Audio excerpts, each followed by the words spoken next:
Welcome everyone to Boxing Scene Today here on ProBox TV. As you can tell from the background, we are at the Chicken Ranch Resort and Casino here in lovely California, just outside the 209 at Stockton, getting ready for a big fight tomorrow night. With this boxing scene full of boxing news, that's what Boxing Scene Today is all about. You know my guest, Paulie Malignaggi. You see him all the time. We're joined by boxing royalty, Robert Garcia, fantastic boxing trainer, joining us today to talk about all our boxing news. And J Rod, as always, in studio, ready to kick the stories whenever you're ready, J Rod. Well, in boxing, fellas, the only constant is change. Yesterday on Boxing Scene Today, we said Shakur's fight with Schofield is off. Well, he's got a new opponent. Let's check out the headlines.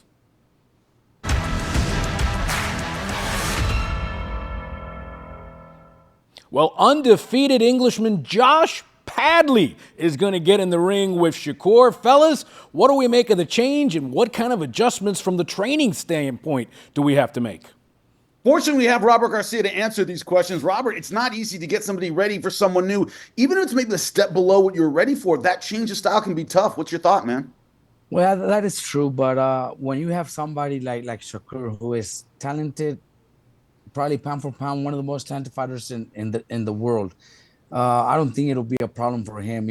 It's not like they're putting in somebody like Lomachenko or Tank Davis or Keyshawn Davis or anything like that. They're bringing somebody in that is not going to be a big threat. It could make a little bit of frustration the first few rounds just to get adjusted to the style. But Shakur being so talented, I think he's going to have no problem. Is it one of those things, Paulie, where he has to look great against a new guy in order to justify his position in the sport? As Robert Garcia said, he's one of the best in the world. Does he have to go out there and look dominant, or are you telling him, look, I, just I think, win?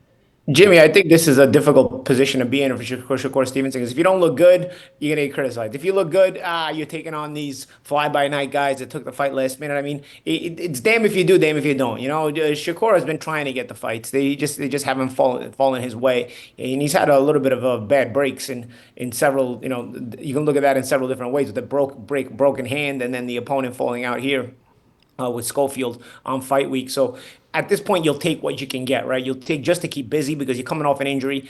Maybe this guy Padley is the right opponent as far as testing out the hand because remember he's coming off a hand surgery, is Shakur Stevenson. So the first thing I looked at when I saw the replacement opponent, obviously the record's good because you need to sell it. You need to sell it as a marketable enough opponent to replace the last minute.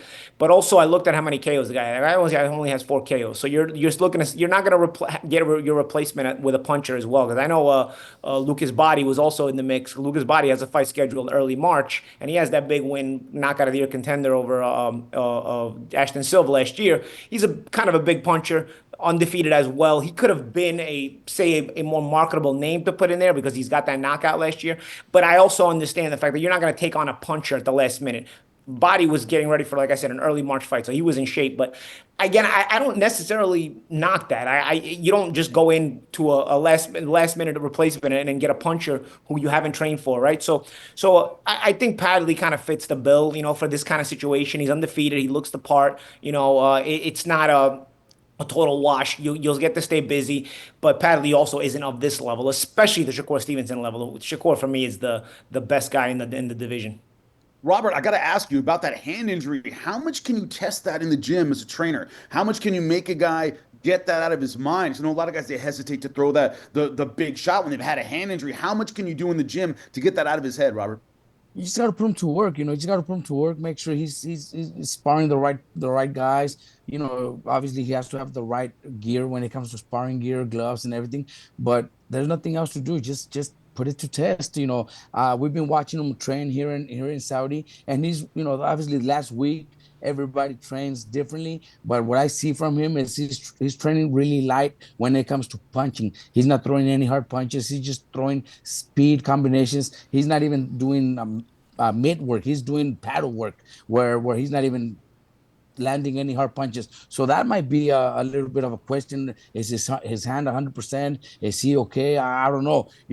I think with the change of opponent, people were not very excited about Schofield anyways. So I think this just makes it work for him worse because he has to look sensational just for people to say, well, he did what he had to do. He was supposed to do this. If he has problems beating this guy up, then it's gonna be worse for him. I think it's gonna look ugly on him. Paulie, what's the attitude of Padley coming in late notice against one of the best pound for pound fighters in the world? You talk about how Shakur Stevenson has almost everything to lose and not a lot to gain. Does Padley is he in a nothing to lose situation? Yeah, for me, you look at a guy like Padley or anybody who would have stepped into this situation. Listen, anybody who would have stepped in this situation, it wouldn't have been somebody with a lot to lose. Anybody with a lot to lose wouldn't be doing this at the last minute, right? They would be able, if somebody has a lot to lose, that means they have a sort of a big position in the sport and they can afford to, sign a fight with Shakur with a long period of training and all that other stuff. But somebody who's going to be the replacement opponent obviously has a small position in the sport. So it was always going to be win-win for a person in that situation or at that point in their careers. So I figured whoever was going to get this shot, it was going to be win-win because hey, you come in, you strike lightning in a bottle and you win. You've just shocked the world, and you're all over the headlines and you're all over the tabloids. If you lose, you lost to the guy who's arguably the number one guy in the division. It's a world title fight. We all dream of fighting for the world championship. And you also pick up a nice payday in the process because hey, that the last a couple of days ago you didn't have this in your bank account. Now on a couple of days' notice, you're gonna get a nice padding to your bank account. So it's there's a lot of winning things there. I think that if Padley can look somewhat respectable, and that's the position you got to be in. You say, okay, I don't know if I can beat this guy, especially last minute notice. He's the champion of the world and he's the best fighter, in the division possibly. I don't know if I can beat this guy. Can you go for it at all costs? Can you show something in the fight where even if you don't win, people will now look at you as sort of a viable player in the division, and it puts you in position to get other fights in the division, other fun fights. People may want to see you again. Sometimes, you also have that. So it's not just about the money. It's about the opportunity and taking advantage of it, and opportunity knocks, but you got to be prepared to answer the door. And right now, opportunity is knocked for Josh Padley. All right, we'll start to our most viable player. That's right, J-Rod. What's next, man? And just to put a button on this story, what jumped out at me from the betting point of view over at betonline.ag, Padley 12-1 favorite to win the fight. Curious, especially following up on Robert's comment about the mitt work that Shakur was doing. 12-1, have to have a little bit more juicy for me to bet on that. All right, age may be a number in life, but in boxing, well, it could be an eternity. The Big Bang, Zhang, at 41 years old, gets into the ring and he tries for a heavyweight championship. Fellas, what do we make about the Big Bang in the desert? Well, Rob, when you look at Zhang, it's one of those things where heavyweights do tend to do better later. Robert, does he have the style where he can be competitive in his 40s to you?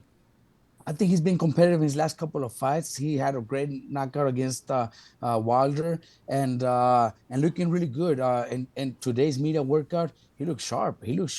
He's very confident. He speaks well, with confidence. And his training looks like he's in great shape.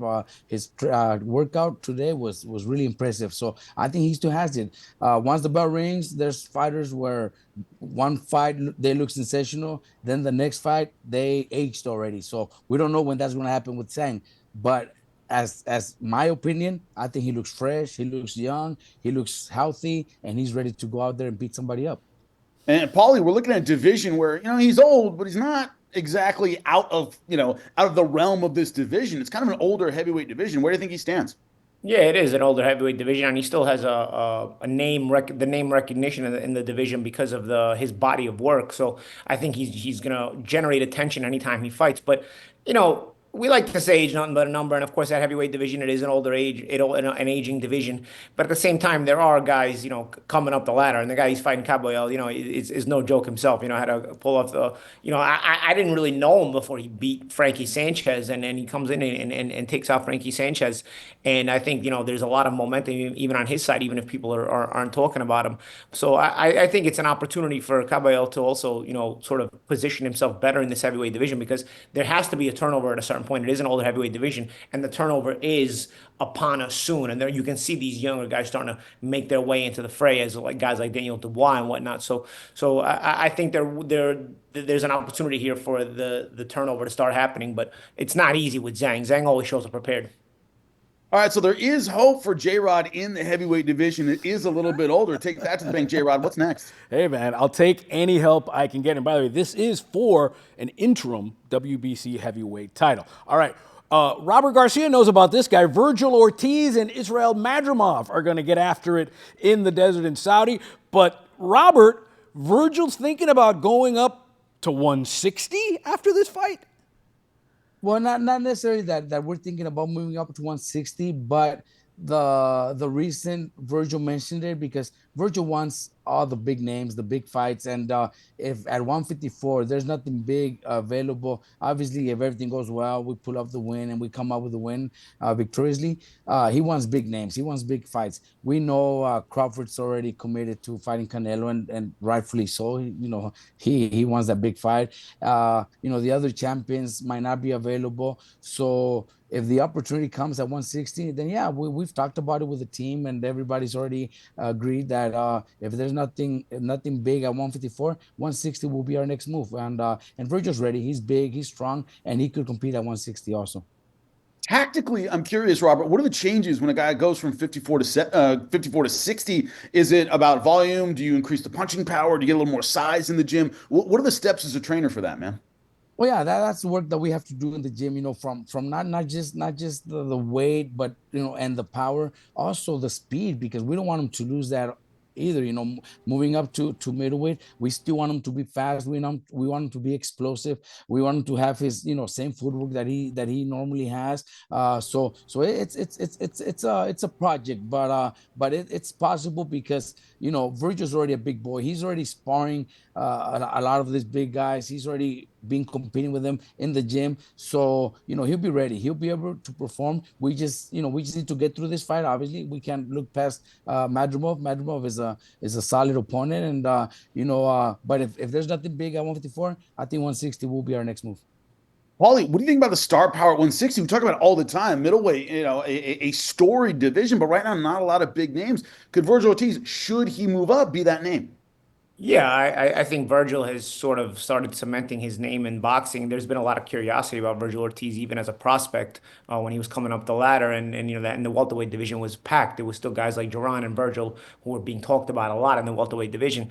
Obviously, Vergil has moved up to 154 not that long ago, so for me it's surprising. But of course, he is a strong kid. He's very active in terms of when he fights. He's a physical guy, and he brings the fight to you, and he's always making for fun fights. So I think there'll be a market for Vergil, whether it's at 154 or at 160 pounds. But obviously, Robert is the trainer of Vergil, so he has the inside track on his fighter. From the outside looking in, if I'm going to give my perspective, I'll tell you this: 154 pounds is very, very loaded, absolutely loaded. But there's not a lot of star power there. At the same time, I think 160 also doesn't have a lot of star power. I think it's kind of dilapidated a little bit there, and there's opportunities there. That doesn't mean there's not good fighters in both. I think 154 is actually the more difficult division. But at 160, you're going to get Adames and Shiraz on Saturday. That's a really, really rough fight.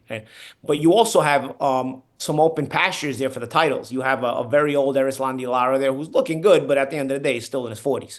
And then a Janabek Alamkuli, who's, for me, never really lived up to the hype. He's pretty good, but for me, if Vergil can take on a guy like Madrimov, then I think he would handle a guy like Janabek, because Madrimov for me is actually a more difficult fight. Madrimov, right? I think Madrimov is a very difficult fight Saturday. That if Vergil makes a statement Saturday and beats Madrimov, I can't see Vergil not getting a title shot at 154 or 160, because he becomes the name, because he's already got the momentum as far as his name is concerned. He's sort of a bigger name than the rest that are hanging around those weight classes, if I'm expressing myself properly.